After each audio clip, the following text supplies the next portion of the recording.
Fanfic Corner, presented by Animal Girl. Ember Star, Book 1, Phoenix Rising, Chapter 2. Written and read by Animal Girl.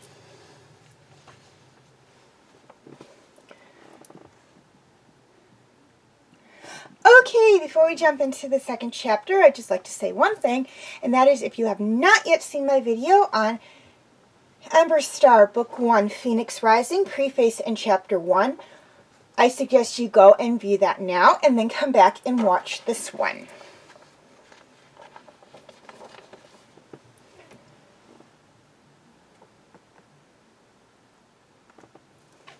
I can't believe you brought that little rat here, Joff said. The cub peeked out from behind Ember Star's forelegs. Her green eyes were as big as when Ember Star first saw her. Ember Star brushed her with the tip of one of her wings and purred down at her in an attempt to make her feel safe. She then looked up at the griffin, her own green eyes narrow. "She's just under 100 years old, Joff," she said. "That's a baby by the standards of my kind. I couldn't just leave her alone." "Trust me, Joff," Aiden said. "She raised me from the time I was 14. And I know when she means business." "Well, I, for one, think the cub is cute," Candy said. "Me too," said Sam. "She looks like a mini Ember." The door opened and a 5-year-old ran in, followed at a slower pace by a golden sphinx wearing a red shirt and blue pants. The child, Twyla, was wearing a blue dress and was the perfect blend of features from both her parents. Twyla looked at the little cub before looking at Ember Star with a big smile on her face. "Is this your baby?" the little Sphinx Chimera asked. "Kinda," Ember Star said. "I didn't give birth to her, but I will be looking after her."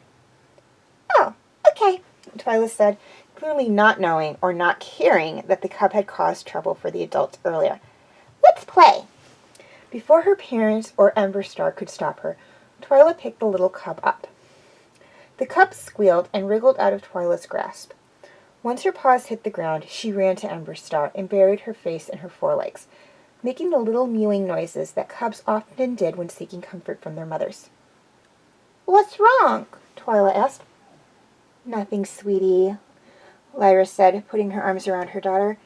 "She's in a new place and surrounded by new people, and is just a little nervous." "She's a baby," Ember said. "At least as far as my kind's concerned. She's just under 100 years old. She can speak the Phoenix Cat language, but while she understands it, she can't speak common yet. I don't even think she's learned how to fly." The cub yawned, showing tiny fangs. It was clear that she was getting tired. "I'm going to take her to my cabin so she can take a nap," Ember said, before picking up the cub and leaving the common area. Once the door closed behind the two Phoenix Cats, Sam looked at Aiden. "How old is Ember?" the younger Chimera asked.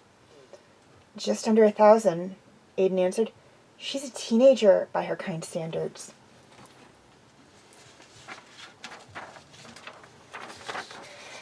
"Okay, little one," Ember said. "While you take a nap, I'm going to help my friends." The cub looked at her from the bottom bunk. Ember had taught her how to get on and off that by jumping onto the top bunk and then jumping off. "Ma, ma," the little cub said as if trying to talk. Ember Star's ears perked forward. Could the cub be trying to say her first words in common? "Mama," the cub said, looking directly at Ember Star. "Oh, no," Ember said. "I'm not your mama. My name is Ember.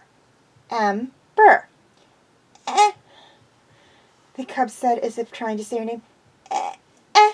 Ember Mama." "No, Ember." The cub tilted her head to the left. "Mama, Ember. Mama Ember." "No, just Ember." The cub tilted her head back to the right, confused. Ember Star sighed. "Never mind," she said. "You can call me Mama Ember if you want." The little cub yawned again and snuggled into the blankets on the bunk, quickly falling asleep. Ember Star quietly left the room. "Sweet dreams," she whispered. "Did she tell you her name?" Lyra asked. Ember Star shook her head. "I don't think she knows it," the Phoenix Cat replied. "We have to call her something," Candy said. "Trouble," Joff said. Ember Star gave him a look. "I kind of like Solar Flare," Sam said. Ember looked at him. "I do too," she said. "Then it's settled," Aiden said. "The cub is Solar Flare." Twilight hid a yawn behind her hand. "Looks like someone else is ready for a nap too," Lyra said. "I'm not sleepy," Twyla said in the same manner that all little kids ready for a nap, but not really wanting to take one use. But her mother took her to her cabin, knowing her daughter was in fact ready for a nap.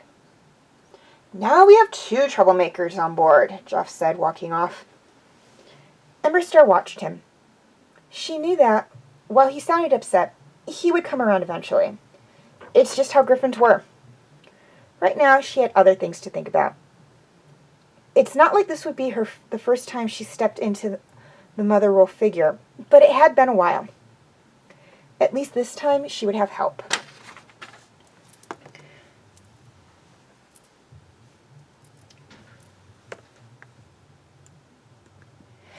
Okay.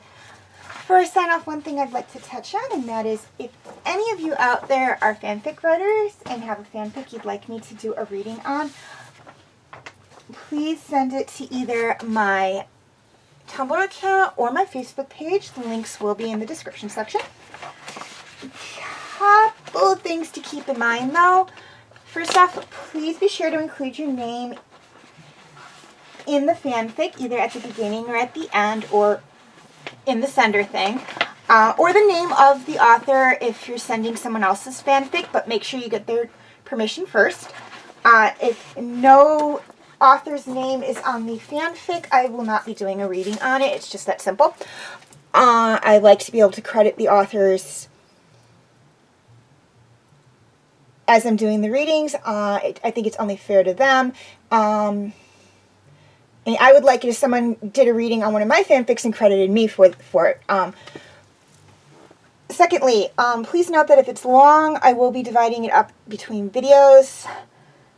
I like to keep these videos short, 30 minutes at the most. I can stretch to 33, but please keep in mind that after 33 minutes, my camcorder actually does cut out and start a new video. So, I'm not saying don't write long chapters, just divide them up. Just just know that I'm going to divide them up if I have to.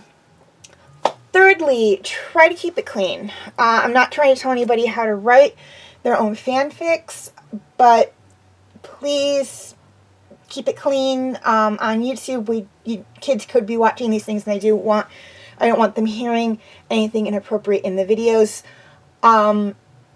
If there is any inappropriate words or parts in the fanfic, I will clean up or gloss over them. However, if there's way too many, I won't do a reading on that particular chapter or that particular fanfic.